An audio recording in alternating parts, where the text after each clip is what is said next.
2022년은 대선부터 지방선거까지 굵직한 선거 이슈가 몰려 있어서 이른바 선거의 해로 불립니다. 특히 서초갑 지역은 사퇴로 인한 국회의원 보궐선거까지 예정돼 있어서 주민 관심이 모아지고 있습니다. 2022년 우리 지역 선거 이슈를 최면희 기자가 짚어봤습니다. 오는 3월 9일로 예정된 20대 대통령 선거가 후보 확정 이후 본궤도에 오른 가운데 각종 이슈 검증에 반박, 재반박을 오가며 경쟁은 더 치열해지고 있습니다.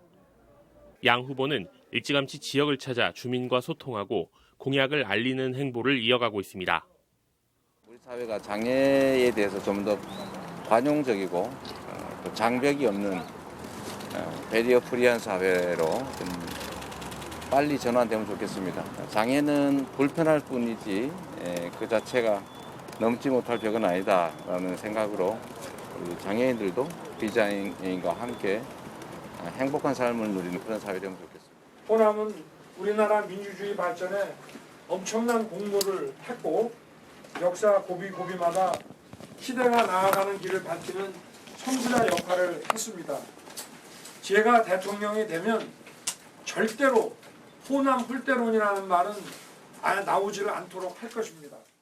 대선과 같은 날 치러지는 국회의원 보궐선거에서 서초갑 선거가 확정되며 관전 포인트가 추가됐습니다. 대선 출마를 선언했던 윤희숙 국회의원이 부친 부동산 의혹에 8월 사퇴한 데 이어 서초갑 국회의원 보궐선거를 염두에 둔 조은희 서초구청장이 11월 자리를 내려놨습니다. 구청장 얼굴이 바뀌는 것이 명확해진 가운데 서울시 기초의원 선거구 획정위원회가 서초구의원 의석을 한 석 늘리는 안을 마련한 것도 이번 지방선거의 볼거리입니다. 동작구도 이창우 구청장이 3선 도전에 부정적인 것으로 알려져 무주공산이 될 가능성이 높습니다. 이창우 구청장은 간부회의 등 최근 공식석상에서 3선 도전을 하지 않겠다는 의사를 내비친 것으로 알려졌습니다. 이에 따라 현역 지역 정치인을 포함한 잠재 구청장 후보군이 다수 포진돼 있어 이들이 구청장 선거에 뛰어든다면 지역 정가도 요동칠 것으로 보입니다.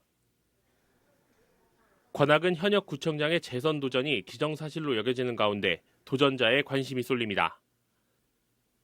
박준희 구청장이 재선 도전에 나선다면 전통적인 여당 강세 지역인 관악 특성과 현역 프리미엄까지 누릴 것으로 보입니다.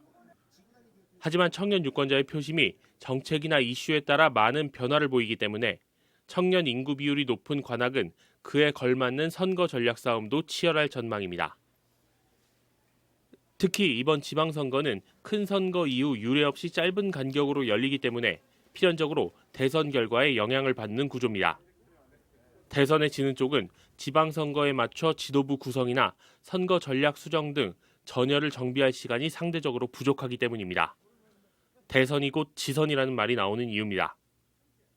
대통령 선거를 하는 기간 인수위를 꾸리고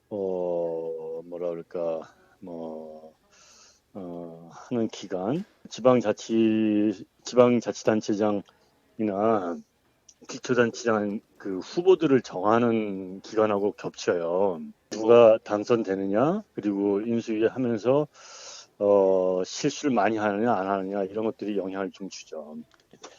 이런 선거들을 사례를 보면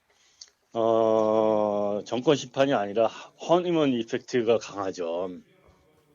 이 밖에도 일부 지역에서의 선거구 획정안 파열음과 피선거권 연령 하향을 통한 20대 정치 참여 확대 등이 2022년 선거의 주요 변수로 꼽히고 있습니다.